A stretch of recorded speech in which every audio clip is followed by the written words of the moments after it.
O livro de Enoque foi considerado como um livro apócrifo não inspirado, dando a entender que todo o seu conteúdo pode ter sido uma grande fábula. Porém, estudiosos acadêmicos debatem até os dias de hoje se os fatos ocorridos no livro de Enoque são de total descredibilidade ou não. Um livro que gera polêmica até os dias de hoje. Foram achadas várias versões do livro, uma versão eslovênia, uma versão hebraica antiga, e alguns fragmentos do mesmo foram achados no manuscritos do Mar Morto. Com essas cópias encontradas em lugares diferentes, não seria plausível que o livro de Enoque pode conter algo importante para nós? Por que será que o livro de Enoque ficou fora do cânon?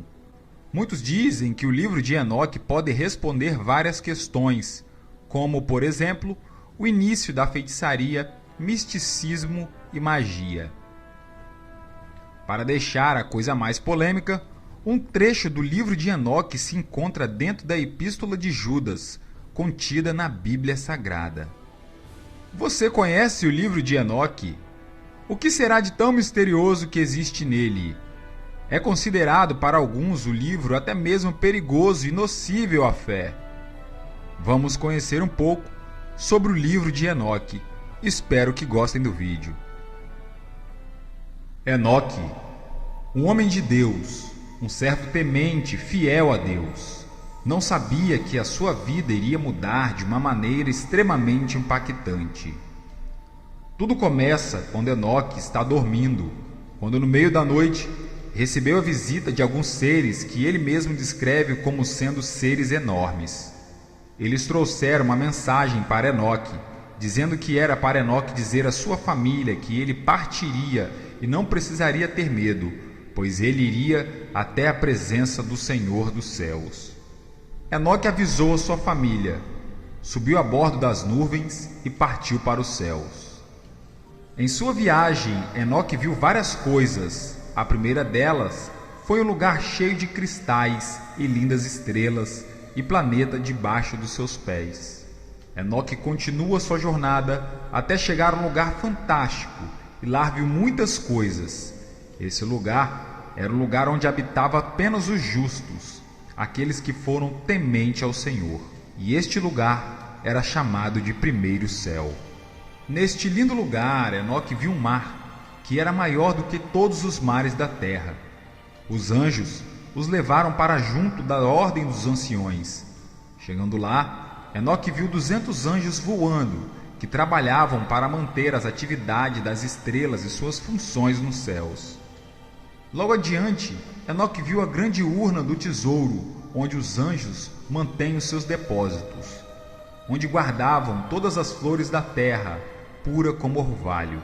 Enoque continua sua jornada, só que este lugar era totalmente diferente do que o primeiro. Enoque está atravessando o segundo céu. No segundo céu era um lugar de tormenta e desespero, um lugar desesperançoso, um lugar reservado para as pessoas que induziram as outras pessoas a cometerem pecado. Lá estavam aprisionados seres que aguardavam o grande julgamento. As pessoas ali choravam e gritavam a todo tempo, lugar de sofrimento infindável e desejo pela morte. Depois, o anjo leva Enoque para a banda do norte, onde ficava o terceiro céu, um lugar de densas trevas que angustiava as pessoas que estavam lá. Os raios de luzes que pairavam no lugar vinham de um rio de larvas ferventes e o fogo estava espalhado para todo lugar. Angústias, sedes, torturas mentais e físicas multiplicavam as dores daquele lugar. Neste lugar estava a pior legiões dos anjos caídos, que portavam armas terríveis que nenhuma mente humana seria capaz de imaginar. Então, Enoque foi levado ao quarto céu. Lá, ele viu revelações de futuros acontecimentos da humanidade. Lá ele viu como fora formada a terra, a lua e os astros. Viu que tudo era movido como um ciclo infindável. Lá ele viu 8 estrelas que seguiam o sol. Cada uma dessas estrelas controlava outras 1000 estrelas, totalizando 8.000 estrelas. Lá, Enoque viu 15 miríades de anjos, e ao anoitecer apareceram 1000 anjos. Olhando para o sol, Enoque viu a grande bola incandescente. Era seguida por gigantes, homens alados, e dentro de chamas solares surgiam 100 anjos. Voltando-se para o meio do céu, Enoque viu soldados armados que serviam ao Senhor. Enoque, então, é encaminhado até o 5º céu. Lá, ele viu soldados gigantes com aparência humana, todos sem expressão, com face de tristeza, devido à quebra de voto com Deus, quando foram até a terra tomar as mulheres e as engravidaram, dando origem aos gigantes, caso relatado em Gênesis no capítulo 6. Após isso, Enoque é levado ao 6º céu. Lá, ele viu um grupo de 7 anjos reluzentes, poderosos e gloriosos. Os seres eram iguais e faziam reverências ao movimento das estrelas. Esses seres eram os poderosos arcanjos, o que são mais poderosos do que todos os anjos. Lá também estavam os anjos responsáveis pelas estações do ano, pelos rios, pelos mares, pela vegetação. No 6º céu também havia um anjo que anotava o nome de todas as almas dos homens e todos os seus feitos. Estes mesmos seres levaram Enoque até o 7º céu e partiram. No 7º céu, Enoque viu legiões de grandes arcanjos, em grandes forças e muito poderosos, várias hierarquias angelicais, querubins e serafins diante do trono do Pai Celestial. Muito aterrorizado com tamanha grandeza, com medo por estar sozinho diante de seres poderosos, tremendo, Enoque cai e clamou misericórdia ao Pai. Então, Deus enviou o arcanjo Gabriel e o levantou como uma folha caída do chão. Ele mostrou de longe o trono de Deus. Gabriel, segurando na mão de Enoque, continuou levando Enoque até a presença do Deus Todo-Poderoso. Pelo caminho, ele avistou o 8º céu. Lá, Enoque viu que as estações ocorrem em contínua mudança. Lá também estavam os 12 signos do zodíaco, que ficavam acima do 7º céu. Enoque segue seu caminho passando pelo 9º céu. Lá estão localizadas as casas celestiais dos 12 signos do zodíaco. Gabriel consegue levar Enoque até o 10º céu, e o anjo Gabriel lhe mostra a face do Criador do universo. Chegando à presença de Deus, Enoque foi convidado a sentar ao seu lado esquerdo. Enoque volta à terra por 30 dias, com uma missão específica dada por Deus para levar uma mensagem aos homens. Auxiliado pelo arcanjo de sabedoria, Enoque recebe livros com escrita para propagar o desejo de Deus aos homens. Porém, Enoque é avisado que logo voltaria à presença do Pai Celestial. Após 30 dias, 2.000 pessoas se ajuntaram a ele para se despedirem. Após levar a mensagem de Deus aos homens, o Senhor enviou seus anjos para levarem Enoque de volta à presença do Deus vivo. Tudo ocorria tranquilamente no reino dos céus, quando a humanidade começou a se multiplicar na terra. Um certo anjo, chamado Samiasa, viu as filhas dos homens e sentiu muito desejo de coabitar com elas. Samiasa fez uma reunião com 18 anjos. Esses 18 anjos eram chefes de mais 10 anjos cada um. Samiasa era um anjo destemido e ciente de todos os seus atos. Sabia que o que fizesse não teria mais retorno. Não teria como voltar atrás. Então, ele resolve fazer um pacto com os 10 anjos.